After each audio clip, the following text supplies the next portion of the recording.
Hello everyone and welcome to Town Meeting TV's annual winter celebration. This is the time of year where we gather all of our friends, supporters, and family to our studios at 294 North Winooski Ave in Burlington to celebrate all of the wonderful work that we've done throughout the year.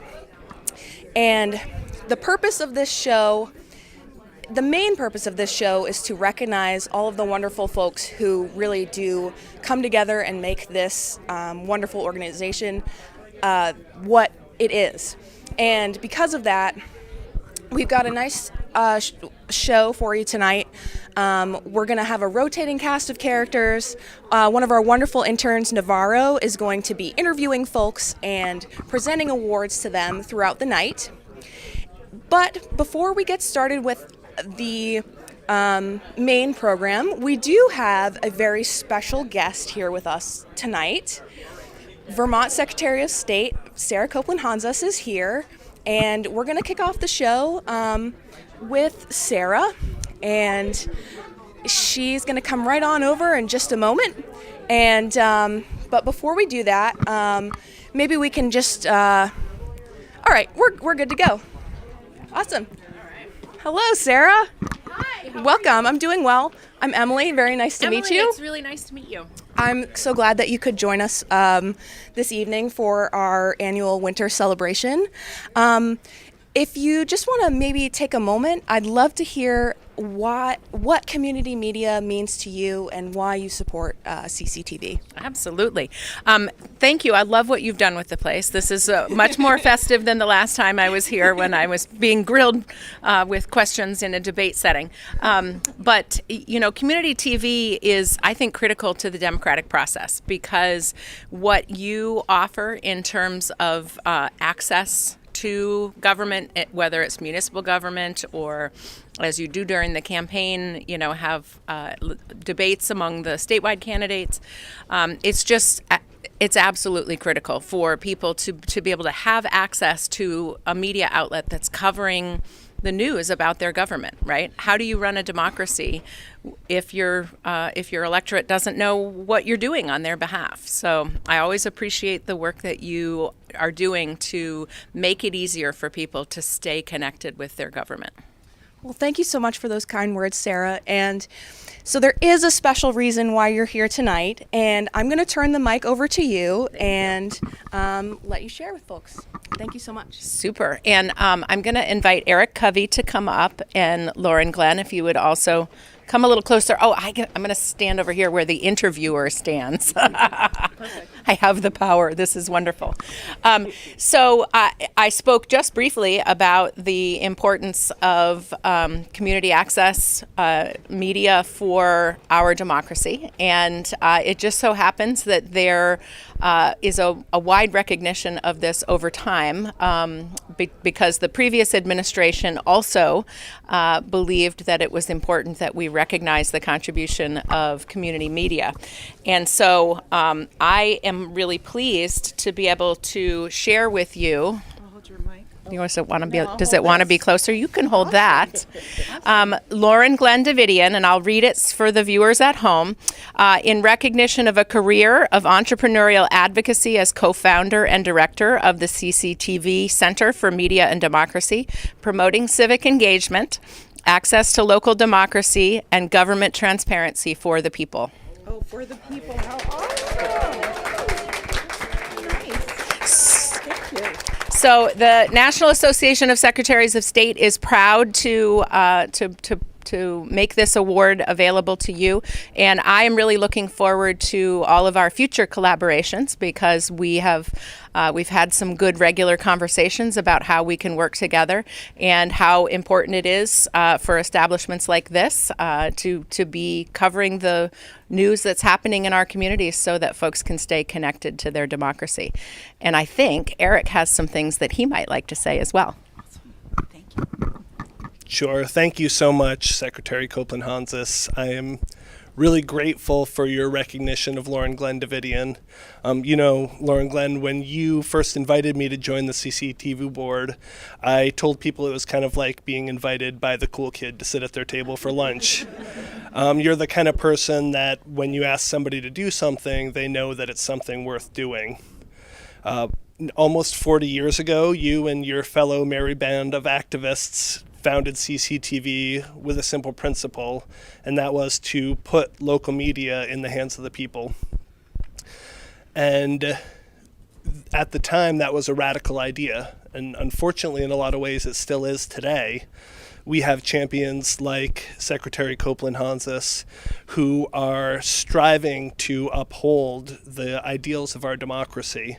And now, nearly 40 years later, CCTV is still here, ensuring access to local democracy, promoting transparency and accountability, and creating a place where our community can come together to tell our collective story and preserve our history. And that is thanks to so much of your work. So I want to congratulate you and thank you. Democracy does not self-preserve, and it is because, in large part, of much of the work you've done upholding those around you and encouraging them to plant their seeds of democracy, that we have this wonderful garden where our grassroots can truly thrive. Thank you. Thank you so much.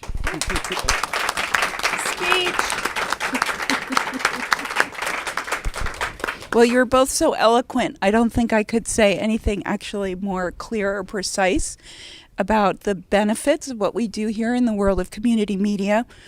And the fact that actually it takes a lot of people, an entire community, to defend democracy and preserve it, because as we know, and I think we're learning, democracy is not a form of government that we can take for granted. It's not automatically going to continue just because it exists.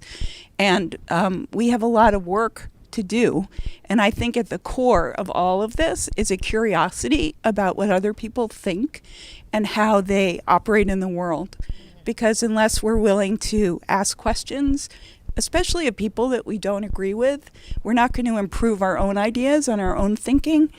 And so I just have to say that if it wasn't for all of the people that have stood behind cameras at city council meetings for hours and hours and hours, and all of the community producers who have taken a camera and sallied forth because they were curious or wanted to make something change, all of those people are what make this here possible, and the 24 community media centers across Vermont possible.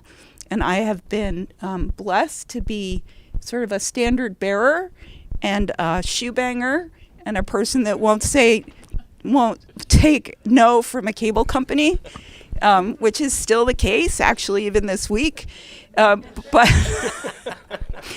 But really, this work is done in a community of people, everyone who's here and everyone who's gone before.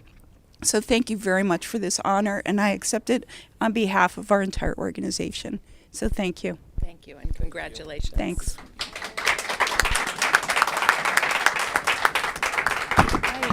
Thank you, Eric and Sarah, and congratulations, Lauren Glenn. Thank you, Emily. And speaking of all the wonderful people that make this community great and make this organization continue to turn, we're going to continue on with awards. Everybody feel free to continue to mingle at this point or continue to watch. We're going to just have folks come on through for about the next half hour to an hour or so, and recognizing all of the hard work that they've done throughout the year. So the first person that I'm going to ask to come up to be recognized is Navarro Dodge. Hi, Navarro. And I'm going to actually grab Navarro's award here. Now, Navarro, you have earned the Best TV Personality and Ambient Music Project Award. Congratulations. Thank you. Now, Navarro is one of our long-term neighborhood community media interns. Can you tell us a little bit about why you keep coming back year after year? Well, CCTV is like one of the best things ever? Top 5. Better hear that, Xfinity. And I keep coming back because it's a really good jumping off point for getting really involved in your community, because it makes it makes your community kind of feel more tactile and makes it feel more physical in your hands, which is ironic because you're turning it into this weird digital media. But in that process, it actually kind of opens it a lot more to you, and you kind of feel every little bit of it, and it makes you really care, which I think is really valuable in our current moment. Absolutely. Now, speaking of the community feeling more physical and tactile, can you maybe share with us one of your favorite 1 or 2 moments about this section or all sessions of NMI that you have participated in?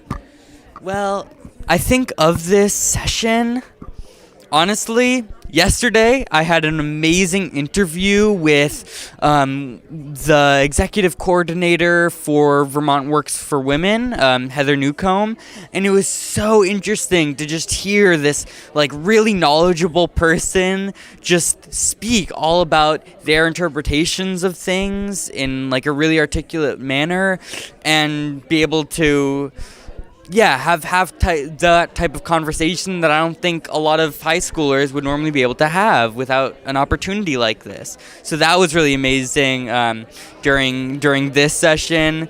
But in the past, I think my favorite has been going with Travis with one camera and just going all the way to Montpelier in his car and just speaking to all these different random people who happen to be walking through the halls. That was an amazing experience, and it's just so valuable. That's so fantastic. I'm so happy to hear that. And Navarro is actually going to be the host for the rest of our award program. And while I turn it over to you and tee up somebody to get their first award, maybe if you just want to say to perhaps any young folks out there who are watching, you've already kind of said it, but why? Why CCTV? Why do you come in year after year? Yeah. Well, I think CCTV is awesome. You get to meet a lot of different people. You get to, like, a lot of the people in this space, because they're journalists, have seen how Burlington and the larger Chittenden area has formed and stuff and changed. And so you get a much better, like, understanding of it. And yeah, just getting to experience more of your community is really valuable. I think, is there anyone else that's going to come up? I don't know. Who knows? Alrighty. This camera. I'm just going to sit here and wait for the people to come up. I wonder if there's like a list, or if I can do I just yell at people? Who knows? Is it a lottery system? Okay. Okay. Here you go. Yeah. Would Olivia Mosley come up, please? Hi. Mosley, is that right? It's Mosley. Ah, Mosley. What can you tell us about your experience here at CCTV? Well, I am brand new at CCTV. I started 2 weeks ago, almost 2 weeks ago, and I'm working in the Vermont Language Justice Project as a project manager, working on writing scripts right now about mental health and PTSD symptoms that will be translated into 17 languages to get information out to folks who don't speak English as a first language. Why do you think something like that is valuable? I mean, I think that Vermont has, compared to other states, a relatively small number of refugees and immigrants and people who speak languages other than English, and partly because it is small, there's very few resources available, and it's pretty rare to see critical information translated and made available in the languages people speak. So it means that they're just kind of left with nothing. The project started at the beginning of COVID, when none of the sort of new guidance about a really scary and critical health situation were making it to people who didn't speak English. So it's a way of sort of working toward equity in the state and making sure people have sort of a more even playing field with access to information and education. How did you kind of come into this? I have been working for the last few years in refugee resettlement here in Vermont. I was running the health and mental health program for the Refugee Resettlement Office, which is sort of the first point of contact when refugees arrive in the state. And so I'd been on the task force for the Language Justice Project for almost 3 years and collaborated with Allison Seeger on a couple of videos already about like using the pharmacy, collecting a stool sample for health tests, which is a thing that all refugees are required to do like a week after arriving, and is pretty confusing if you cannot read the instructions on the pamphlet they send you home with. And have seen firsthand what a great resource all of the videos are. Many folks are also not literate in their primary language, living in situations of forced displacement and refugee camps doesn't lead to great access to education. So the other thing about the video format is that it's accessible to everybody regardless of literacy level. So how do you go about translating these works? Do you outsource this work, or do you just know a lot of languages? No, I speak Arabic and French, and was using my French on a sort of a pilot video for vaccine screening checklist this week. But in general, we have a team of, I think it is 17 translators working in the different languages that people speak in Vermont, who are just an amazing crew who all of them have other jobs, and sort of this is a freelance position for them, but they're incredibly committed. They really understand the specific cultural and contextual sort of factors in Vermont. So as opposed to like sending it off to some translation service in California who's not, as we're making videos about like flooding in, Montpelier area, are they going to actually get things right? And there are folks who are respected members of their community, which means when they're the voice and face of the videos, people have a greater sense of trust in the information that's being shared. That's awesome. Well, here is your award. Why, thank you. Yeah, have a great night. Thanks. It was great to talk with you. Alrighty. Do instead is I'll introduce folks, and then I'll have you interview them like you've done. Okay. So next person that we're going to recognize, her name is Jennifer, representing the Vermont Council on World Affairs. We've had several folks come through our doors through that organization, learning professional skills, different business skills here, and most recently we had an intern here with us for a month from Jordan whose name was Nadim, and so he had a wonderful time here, and I'm going to turn it over to you and Jennifer and just hear a little bit about the Vermont Council on World Affairs. Wow. Hi, so what can you tell me about the Vermont Council of World Affairs? So the Vermont Council on World Affairs is a nonpartisan nonprofit organization.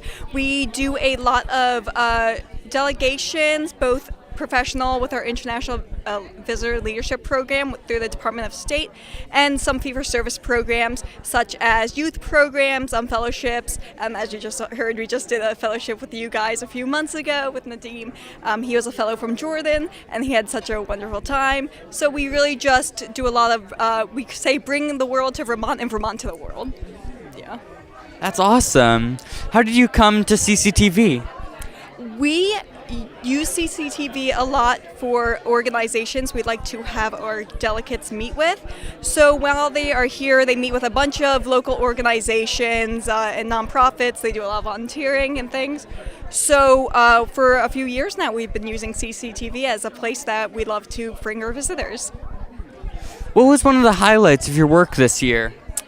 Ooh. Well, I just started in June, so I would say there's a lot of highlights. Definitely, I think the fellowship was one of them. It was really nice. They were here for 4 weeks, and it was really amazing to just see them grow professionally and also personally. I would hang out with them on Fridays. Hang out, I say, but, it was a lot of programming. So that was really fun. We did the Ethan Allen cruise together and things like that, so it was really enjoyable. What do you plan for next year? A lot more programming.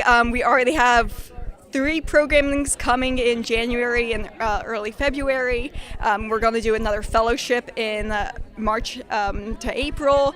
So, doing a lot of planning to do a lot more programs. Awesome. Alrighty, thank you so much. It was great to speak with you. Have a great night. Next up, we're going to speak with one of CCTV's current board members, Eric Covey. Sorry. Hi. What can you tell me about CCTV this year? It's an incredible organization. As you know, we're gathered right now in a room full of people who all love the work that CCTV does, promoting access to local democracy and really creating a place where our community can come together and tell their stories and really have that platform to discuss and archive kind of the many weaves that make up the fabric of our community. What was one of the highlights of working at CCTV this year? So right now, we're going through a big transformation, as we've talked about a little bit previously in the program for those folks who have been tuned in for a little bit. The previous executive director, Lauren Glenn Davidian, has stepped back a little bit, and so we're going through a leadership change, and part of that is really examining what does it mean to be a community organization, and how can we take our values and instill them in our governance philosophy as well. And one of the first steps in that move has been to move to a co-director model in a long-term effort to kind of flatten, what leadership looks like as we spread it out across everybody at an organization. So that's been a really exciting endeavor to be a part of, and there are incredible people here at CCTV who are making that happen. Awesome. How do you think, or what are your plans for next year? Next year, we're going to be really strongly engaged in a lot of continuing discussions as CCTV evolves as an organization. Some of my plans personally for next year is I'm hopefully going to Iceland, so I'm looking forward to that, and hopefully having a short winter. Really, other than that, I'm just enjoying being a part of this incredible organization and getting to know all the great people who make the cogs turn here at this kind of hotbed for local democracy. Looking back, how did you get involved in CCTV? Lauren Glenn asked me, and Lauren Glenn is an incredible person, and when she asked me, there was no way I could say no to that. But part of the reason why she asked me is at the time I had served on my local city council, and Town Meeting TV, a part of CCTV, does so much work ensuring that people who might not have the ability to go to, let's say, a city council or a select board meeting can still view and have that government transparency and accountability by either streaming online or watching, live at home. And I was also working in the Secretary of State's office at the time, so kind of that, these ongoing conversations we're having locally and nationally about what does democracy mean and how can we ensure those ideals kind of live on into the future with our nurturing and guidance are something that I care a lot about. And so that's kind of why Lauren Glenn asked me to join. And honestly, I just thought it was an incredible opportunity that I could have to learn about more of the various facets of the organization. Do you see any challenges with this new leadership structure? Yeah, there are always challenges, and just in general, there are a lot of organizations like CCTV that were founded 40-ish years ago in the 80s by people who are now retiring, who have been at the helm for all those years. So CCTV is in a lot more fortunate of a position than a lot of those organizations in the sense that due to all the work in the community that the organization does, it has an identity that's outside of that co-founder. But with that, there are also challenges and changes as well. How can we ensure that the principles on which the organization are founded live on, but also continue to evolve, right? This isn't the same organization it was 40 years ago, nor should it be. And what does it mean for CCTV to exist in 2024? And how can we position the organization for 2025 and beyond? So there are definitely challenges, but more than challenges, there are opportunities as well. Awesome. Well, thank you so much. Cool, thank you. I wish you luck in the coming year. Have a great day. Mm-hmm. All right. We're going to give you a little break tomorrow. All right, great. And Bobby's going to introduce the next person who's getting an award tonight. Thank you so much, Emily. Hi, my name's Bobby Lucier. I'm so grateful to be one of the worker bees here at CCTV. And I'm also very grateful to present our next award. Emily, if you'll come up and join me here. So the Outstanding Community Producer Award for this year from Town Meeting TV goes to you, Emily. Thank you so much for all you do. You're very welcome. I'm very honored to receive this award. Yeah, can you tell us a little bit about your program and what you do here at CCTV? Yes. So I'm Emily Anderson. I coordinate the bridging program at Champlain Community Services. And the bridging program is comprised of high school students with disabilities that are imagining their futures after high school. And the program allows them to get out in the community and meet different resources and people and organizations and programs that could be a part of their future lives. And also just connect and also just be themselves. And CCTV, when they're in community connections, is a great place for them to learn that there's a place where they can be themselves, they can create content, and it can go on the air. And that's what we do 4 times a year.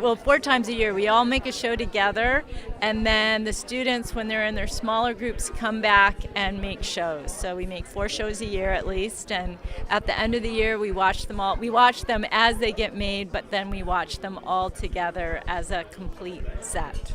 So it's amazing. I'm a huge fan of public access television and have been always seeking ways to come here and make content, and am constantly thinking of shows that I could make. So this is outstanding to receive this award. Thank you so much. Yeah, it's incredible to watch. I mean, the energy in the studio is always so. We're all so excited when it's Bridging Day because it's such a lovely show to watch, and to know all the great work that you're doing is really wonderful. So thank you, Emily. And I have to ask about your incredible hat. Did you make this yourself? I got it at a craft fair, and it was a one of a kind. The woman who made it didn't even realize what a magical hat she was making, because I have had it for 3 years and people thank me for wearing it. So yeah, thank you. Thank you so much, Emily. Appreciate it. And I think we have these mugs over here with a couple special treats in there. You can pick which one you want. Awesome. Thank you so much, Emily.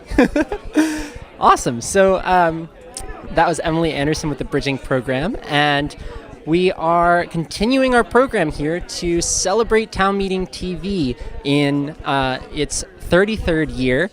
And we've done a lot of amazing work here. It's been a big year at Town Meeting TV and CCTV. We are excited to continue the show here. So I'm going to hand off the microphone back to the host with the most, Navarro, who will present our next award. Navarro? Thanks. I present to you the award, Michael Kors of Fursuit Award. I genuinely don't know what to say, other than it's correct. So I will go there, and I think Michael Kors would be proud. I often find myself wearing jeans and a blazer as well at work. So thank you. So can you, for the viewers at home, Can you explain this award a little bit? I will do my best. So I like to make accessories for those big animal costumes that you see on the TV. The fursuit community has been growing, and it's pretty much entered the mainstream at this point. So I think everyone at this point knows what that is. But I don't like to make the big ones myself. I like to make all the accessories, because I think accessories really make the whole character and the costume together. What's the coolest accessory you've made? So I just got a 3D printer, and I'm going to be making oversized jewelry that's held on by magnets, so that people can their ref sheets can match their characters really well. That's awesome. Talking about your work with CCTV, what has been a highlight of this year? So I get to use technology in ways that I wouldn't anywhere else. In the corporate setting, technology is pretty much stays I stay within one specific lane. I either work in just networking all day every day, or I just work in sysadmin all day every day. But here I get to work in broadcast engineering, cybersecurity, network engineering, and like putting screws into a TV to keep the stand together. Like that is not something you do with technology anymore, and it's really great because doing the same thing over and over again gets super boring. But this way, I get to invent new things, develop new things, design new things, and it's great. It's really great. What is one thing you're looking forward to next year? So I think what I'm looking forward to is I would really like to make a show, but I think for me, public access is very important and very serious, but it can also be super fun. And I would really love to make more fun shows, more fun things for our like bulletin board, and more fun things for just like our little intermittent cuts, like the piece we did of Shrinky Dinks, watching people make Shrinky Dinks. I would love to make more things like that, and I think that'd be really fun. What has been one of the highlights of this year at CCTV? So really, when I was able to get over that hump of working in broadcast engineering, because I had some experience working with OBS, some experience working with microphones, but not to this like very professional, very detailed setups. And really, once I started to get over that hump and the nervousness went away and the understanding really came, getting more and more excited about being able to be like, yes, I know how to deploy these cameras, I know how to set up these audio things, or being able to fix things on the fly, or providing different fixes on the fly was really, really important and awesome for me. Why do you think it's important for people to have like experience with all these different technologies? So when you know a lot about technology, it allows you to do a lot of things with it, right? So I would love to be able to take what I know, show it to other people, so that even if they're not comfortable coming in here, or they're not comfortable borrowing equipment, but they really want to make something on their own, they have the knowledge and the skills to make whatever kind of show they would want and submit it to us. And that would be just a great way to have more innovative media on our channel, I think. Alrighty, well, thank you so much. Thank you. It was good talking with you. It was great talking with you. Thank you, Navarro. Our next award is going to go to an outstanding community producer, Patricia Arrojo. Is that the correct pronunciation? Awesome. Patricia, thank you so much. And I just need to hold on. Oh, here it is. Presented to Town Meeting TV presents the History Hero Award to Patricia Arrojo. Thank you so much, Patricia. So, can you tell us a little bit about your program and what you do here at CCTV? Sure. I have a channel called Traveling for History, which is the same as my YouTube channel. So the purpose of the TV show is to talk about the behind-the-scenes stuff, things that went well, things that maybe did not.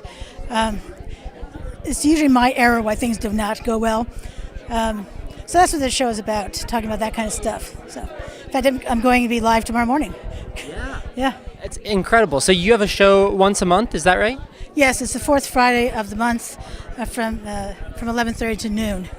Yeah. So as we wrap up the year, tell us about your channel, Traveling for History. What are like a couple of standout moments from your channel, Traveling for History, this year? Well, I found an apparently abandoned cemetery and was able also to add it to Google Maps. So I think it's worth a visit. But where is it? It's in Heinsberg. It's on Silver Street, Moncton Road, whatever they call that. But at least you start in Silver Street if you're coming from Heinsberg. And how'd you find it? I happened to see the headstones as I was driving by, so as I whipped my head to the right, I also saw there was a driveway into it. Yeah. That's awesome. And how many headstones are there? About 60. Yeah. Could you recognize any of the names on them, or was it too old? I couldn't read a lot of them. And it's really kind of a sad place to refer to. One of the headstones is a jigsaw puzzle because it's just in pieces on the ground. But there were some Civil War veterans buried there, and people who died in 1801 or 1805. So really old graves. there. Yeah. Patricia, I have to be honest, as a resident of the Old North End, which has some wonderful cemeteries, I've always wanted an Old North End cemetery tour from you. And I'm wondering if that's something that you've ever done before, or if that's something that you would consider doing. Well, Preservation Burlington actually has led tours. The very first Lakeview Cemetery tour with Preservation Burlington, I was the president of the organization back then, so I got to lead the very first tour of that. So that was a lot of fun. And they also offer a Greenmount Cemetery tour. That's the one on Colchester Ave at the Bend. The Ethan Allen Monument is in there. So they offer that too. So they already have tours for those things. Yeah, I'll have to check that out then. Great. Well, Patricia, thank you so much, and congratulations on your award. You can take one of the Town Meeting TV mugs over there on that table, and thank you so much for coming and for all that you do for Town Meeting TV. We really appreciate it. Thank you very much. It's been fabulous. Everyone is so fabulous here. Yeah. Thank you so much, Patricia. Awesome. Great. So that was Patricia Arrojo with Traveling for History, and up next we have an award that we're presenting to a board member of CCTV, and I'm going to hand it over to Navarro to hand this next award out. Thank you. Alrighty, next up we have Brian Davis. Hi, Brian. Hi. What can you tell us about transportation in Vermont? Oh my gosh. Well, very rural state, so we have some specific challenges, but we have some capable leaders who are working on different solutions. We need to think about how we're spending our money and how we're making our roadways and streets and sidewalks and paths safer for all people, regardless of age, type of mode, ability, all of that. Have you spoken with any of the members of the Vermont Transportation Committee in Montpelier? My director, Charlie Baker, does a lot of the legislative work, but I help all of our member municipalities, all the cities and towns in Chittenden County, with the transportation issues that they want to work on. Have you studied the effects of zero fare on busing? Well, it's an interesting place right now that the transit system is experiencing. Some places have found that if you don't charge anything, you attract different people to ride the bus more. But there's the other sort of, I don't know if that's the behavioral psychology piece, but even if you just charge a little bit for something, then people have a little bit more. There's a little bit more value to it. And they there's a little bit stronger affinity for it. So, but it's a balance because the funding for transit is really slim, and they're not going to make enough money just by fares. But it's an interesting balance right now they're working on. What were any highlights of this year working in that? We are finishing a walk-bike master plan for the city of Winooski, which is really exciting. We got lots of great input from people. We probably talked to 500, 600 people either via the survey online or in person, and we got over 1,000 specific comments. So we're wrapping up that project, which is exciting. And next year, this coming year, we are working on a walk-bike master plan for South Burlington. Very exciting. What do you think Vermont can do to make our transportation systems better? I think we have to be open to new ideas. We don't have to let things like the weather deter us necessarily. We're a year-round state. We're outside doing things. We need to be active and voice our support for different projects to our elected leaders so that the limited funds that we have can be put in the right places. Do you think that the recent flooding has affected transportation at all? It has. We have the experience of Irene 10 years ago where it really highlighted some specific issues in areas around the state. So we came up with some new tools and techniques to address that as we work on our transportation system. We saw some places be more resilient this time during all of the recent rains. There were other places that are still susceptible. We've developed in low-lying areas, so we need to think more about what types of facilities and housing and development are in those susceptible areas. How has your experience been with CCTV this year? It's been great. I mean, the staff is wonderful. You're taking on so many projects. You're helping keep democracy alive. You're providing an outlet for people to speak their minds and share ideas and invite people to participate. So it's amazing. Thank you. Thank you. Well, it was really nice to speak with you, and have a great night. Thank you. Yeah. Great question. Of course. Alrighty. I'm handing it off to my main man. Thanks so much, Navarro.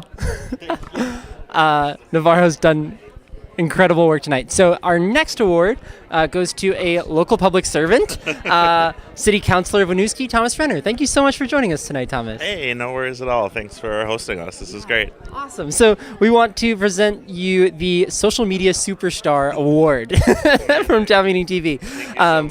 So thank you so much. We just appreciate that you are committed to remaining transparent in the work that you're doing and making sure that folks have access to the work that you're doing in the city of Winooski. So thank you so much for all that you do. Yeah, well, thank you for what you all do. You know, it's really important to have you at our meetings and everywhere that you go. So really happy to try to highlight your work whenever I can. Yeah. Can you tell us a little bit about maybe one or two things that the city council is up to in Winooski right now? Yeah, we are in budget season. So we have a lot of meetings where we're discussing basically everything that we do in the city at the moment.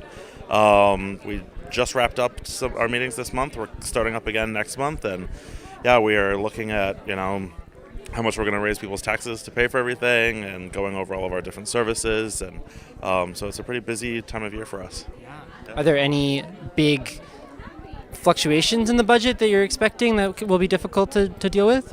Yeah, I think everybody's dealing with it, right? Like inflation is up. We want to make sure that our staff is paid well and all of those things to deal with inflation. And then on top of that, we want to make sure that we can provide services which are also more expensive right now. So I think that's kind of the main thing is we're looking at a pretty big tax increase. Awesome. Well, thank you so much, Thomas. Anything else that you want to add or reflections on the year, either as a city councilor, at Town Meeting TV, anything? I think, it's been a really great year. I'm wrapping up my first full term as a city councilor, and, having Town Meeting TV kind of show all of that and being able to repost your videos has been great. So just thank you. Thank you so much, Thomas Jenner, City Councilor for Winooski. Appreciate it. Yeah, and there's a mug over there for you with some goodies in it. Yeah, thank you so much, Thomas. Great. All right, keeping the train moving here with the celebration of Town Meeting TV here at the Winter Celebration. And we are continuing to hand out awards. We have so many awards to present tonight. And our next award is going to be presented once again by Navarro, who I'm passing it off to right now. I hope there is no chocolate on my face. Alrighty, we are going to be speaking to Angie Grove. Hi, Angie. Hi, Navarro. Hello.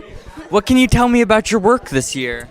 I'm the executive director of the Ethan Allen Homestead Museum, and we've had a great season. We had over 100% increase in field trips coming to the museum. We had 30% increase in general admissions, and we are still working on a documentary about Fanny Allen. Hopefully will be out next year, and we've started a huge archaeological collection conservation project as well.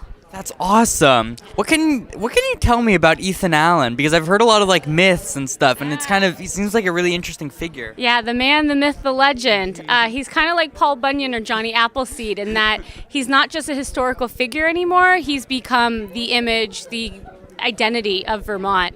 But as a man, he was born in Connecticut, and he came up to Vermont with many other New Englanders who were looking to have better opportunities and to own more land. He had a land speculation company, and some of the land that they purchased was up here in the Burlington area along the Winooski River.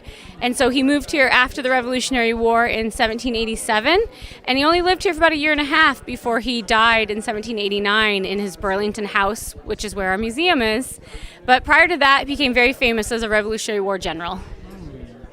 And I also understand that you did some work in the accessibility sector within the Ethan Allen Homestead. Yes, we were very fortunate to partner with CCTV, Town Meeting TV, to attend workshops on accessibility, which we've been able to use to adjust some of our physical spaces in the museum, but also some of the accessibility that I hadn't really thought about before these workshops was with our social media and being able to just add in image descriptions and things like with hashtags having the uppercase letters for each word within the hashtag, which allows people who are listening to it, who have visual impairments, and so they're listening to a read aloud of the text, to be able to have their device read it aloud for them. And why do you think that making things more accessible is important? Well, I mean, that's the foundation of our democracy, right? And that's what Ethan Allen was fighting for, the Green Mountain Boys were fighting for, and I used to be a civics teacher as well. So it's very important to me that we have an educated populace to be able to have a good democracy, have a good government. And so you need to make things accessible for them to become educated so that we can keep our country free. What were some of the highlights of this year? Well, one of our highlights is always our monthly lecture series, which we partner with CCTV on, and you all record the programs for us, put it out on Town Meeting TV, and generously allow us to put it up on our YouTube page, which makes it more accessible to people to view, more beyond the people who can come in person to the programs as well. Do you have any plans for the future, for next year? We already have our entire lineup for our monthly lecture series planned out for 2024, which will be advertised on our website soon, as well as our lineup for our quarterly book club. And all of our reenactment programs are scheduled with our reenactment groups, so it's going to be a great year. That's great. Well, thank you so much for speaking with me. Oh, thank you. Yes, here's your award. Thank you very much. Have a nice night. And next up, we have Steve Heron.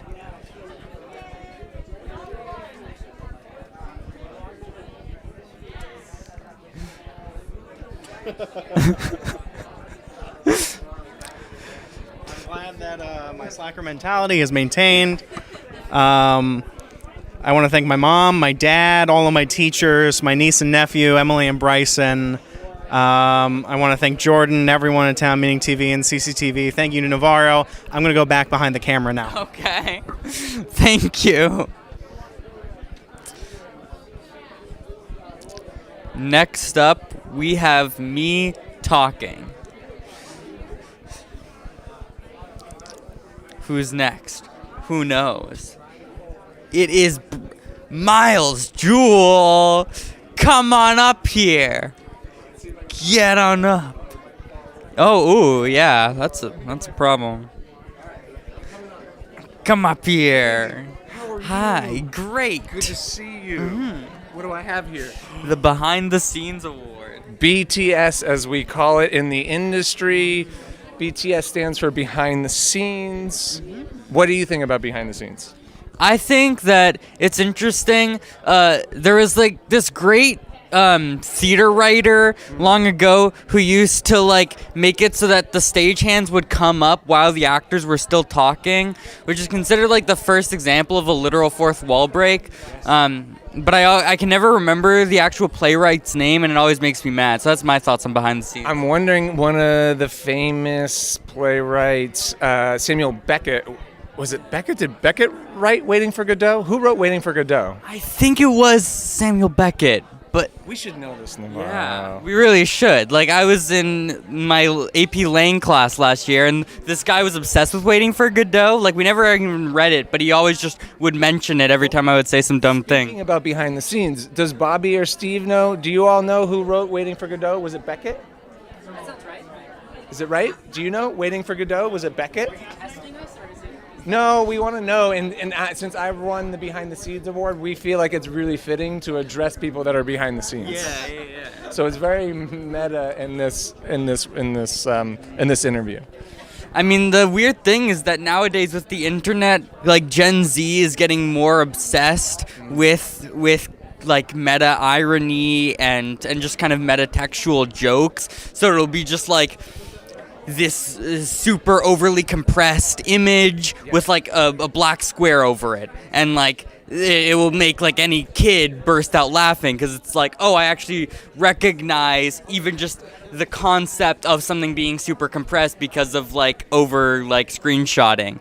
And so that's like, where that comes from. Yeah, and so I what are your thoughts on that? Why do you think Gen Z is so obsessed with like deconstructing everything and all the meta qualities? This is actually, I think this is a really deep conversation, because I'm wondering if partly it's because they're digitally native, they're interested in deconstructing the thing that is like kind of that everyone tells them that they're a part of.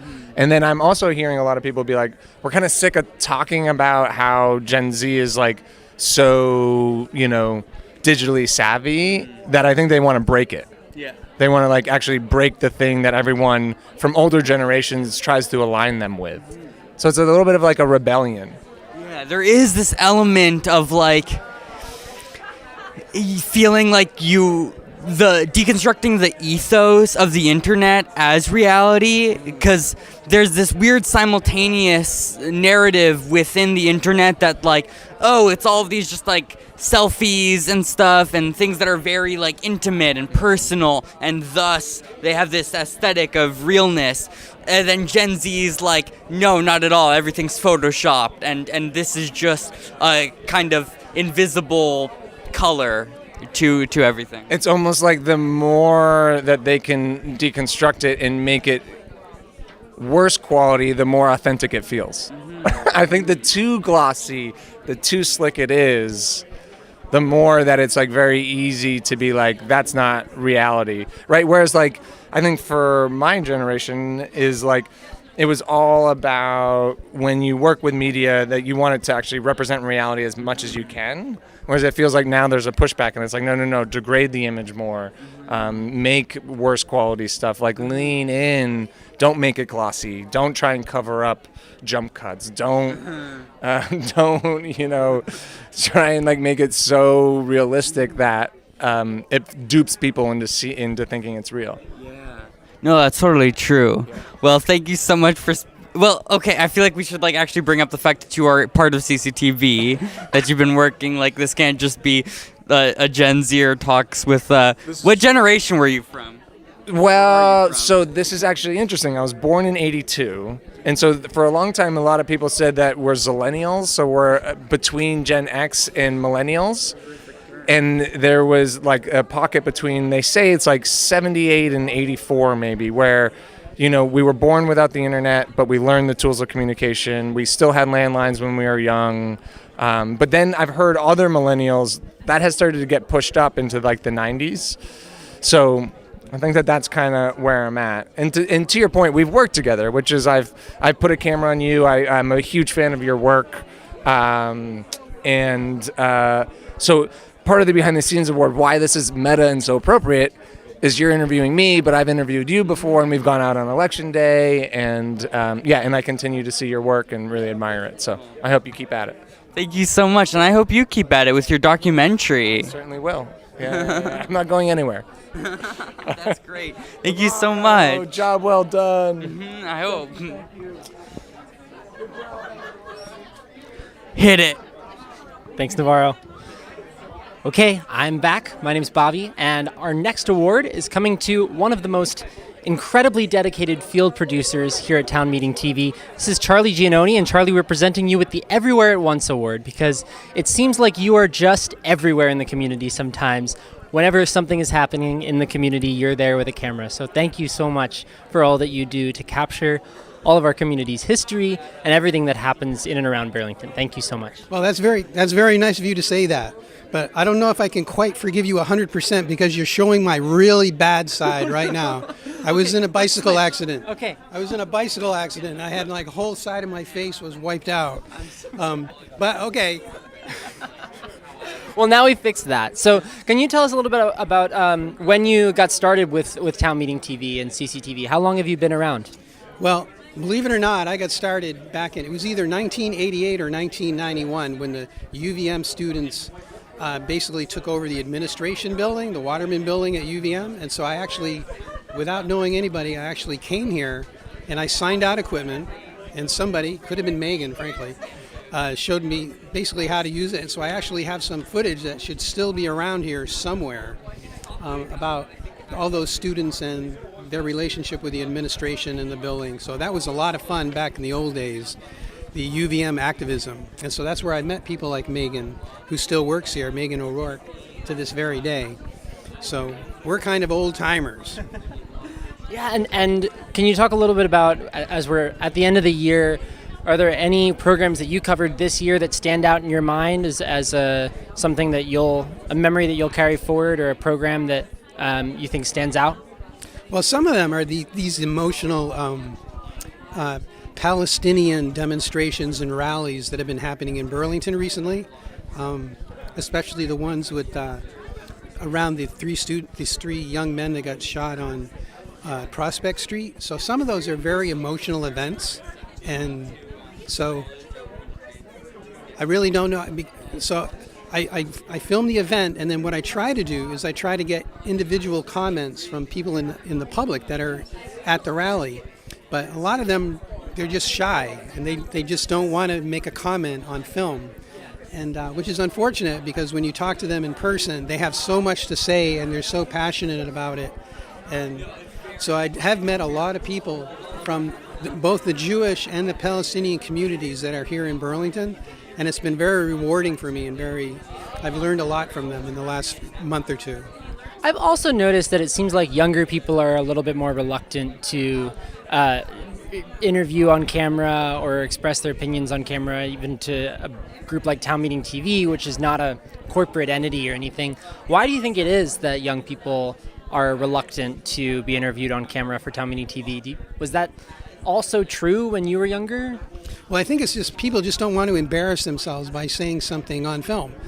But what I always tell people is that take this opportunity to get some experience in being able to speak on camera, and because if you can develop that skill, you're a total asset to whatever community you live in, because people who can speak well on camera can be relied upon in a tight situation or traumatic situation, or just any situation, to actually say something and represent people. And the more practice you get at it, the better. So I always say, okay, so you don't want to do it today, but I'm just telling you, it'd probably be a good idea for you to get some practice, because if you ever do get good at it, you're a total asset to whoever you're hanging out with. So that's so true. Well, Charlie, right now I got to go, because there's a neighborhood planning assembly meeting happening very soon, and I got to get over there. Yep, and that's right in line with your award. You're everywhere Okay. all at once. So thank you so much, Charlie. We appreciate it. Bobby. Yeah, awesome. Okay, thank you, Charlie Giannoni, for the Everywhere All at Once award. And our next award recipient is a former CCTV staffer, Kim Villamere. Kim, thank you so much for coming to our party tonight. And we are going to present you tonight with the We Miss You So Much award. And I'm sorry, there's a little bit of chocolate on the award. That's okay.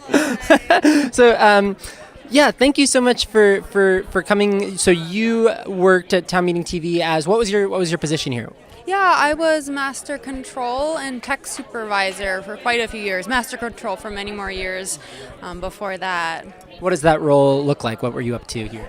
Yeah, a lot of quality control for the videos themselves and all the metadata that is associated with them on our website, and keeping that all up and to date and really searchable to the public, keeping an eye out for that, and scheduling the actual channels. We have more than one, so there was a lot to do there, and sharing our content around the state. There was the Vermont Media Exchange, which is well, I'm sure most of the viewers know it, but the Vermont public access stations share their content amongst themselves, so it was a way for us to really share more of Vermont with our neighbors.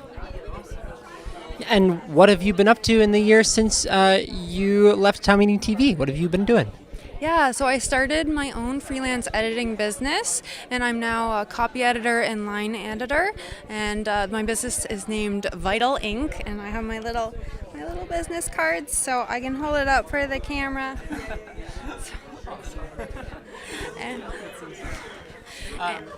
So can you tell me the difference between copy editing and line editing? Sure. Yeah, it's really confusing for people when they hear the word editing. They kind of think of the editor who does it all and is really involved with the piece.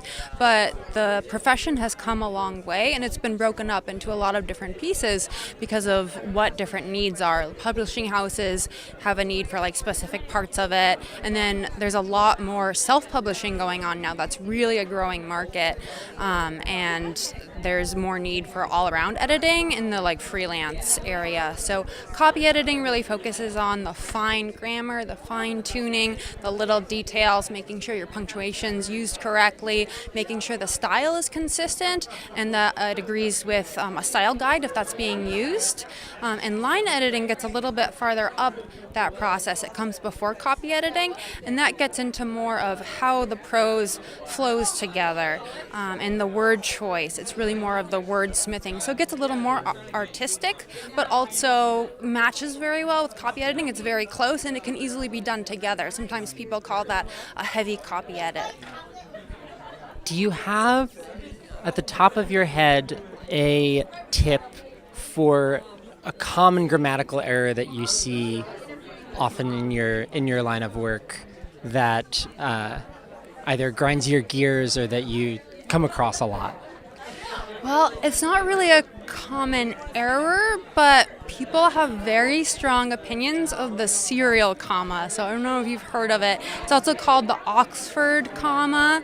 Yeah, it's that last comma in a serial list that comes before the actual last item and before the and. And some style guides use that religiously, like Chicago Manual style, which is usually used in, book production for a general audience. And some style guides, specifically like AP for news organizations, almost religiously don't want it. It does save character space to leave it out, so there's a lot of good arguments on either side to make a choice for or against. But some people get really like almost religious about it. You have a strong opinion about for or against. Like, what do you, when you're just like sending off an email to a client, are you Oxford comma or no? I like to have it in there. I definitely mostly work with the Chicago Manual style, but I'm always for what serves the piece best. So if a sentence is going to work better having it out, or if a certain piece needs that, character count consideration and it would be better to have it out, then it's just a matter of clarity. Put it in if you need it so that people aren't going to misunderstand. That totally makes sense. You're quelling, I feel like there are difficult conversations happening here about politics. There are difficult conversations happening in your world about grammar, and we're diffusing those tensions everywhere we go. So thank you so much for coming to Town Meeting TV for the award for the party, and thank you and congrats on your award. Thank you, Bobby. I was so glad to be back, and I'm glad to be missed. So it was a lot of fun to be here. Thanks, Kim. Really appreciate it. Okay. Thank you for staying tuned to Town Meeting TV's 2023 Winter Celebration. So we are moving right along with our presentation of awards tonight. I'm going to pass the mic back to my wonderful co-host, Navarro. Am I? Yes, I am. Here you go. Thank you. Alrighty, next up I'm speaking to the incredible Aaron Malone. Hi. Yes, I'm Navarre Dodge. I'm one of the interns here. What can you tell me about your experience at CCTV this year? This year? Wow. Most recently I was watching all the stuff for these new mayors who are going to be running. So that's been excellent to see that live on YouTube. And then also I watched one that was produced previously, and so I felt like a lot of good info and great recording, great quality of sound. What are your thoughts on this crazy mayoral race? I mean, I think, big problems need a lot of imagination and a lot of care and a lot of inclusivity. Inclusivity, how do you say that word? Yeah, inclusivity. Inclusivity, a lot of people from the community. Do you think there is an imagination going on, or is there too much status quo?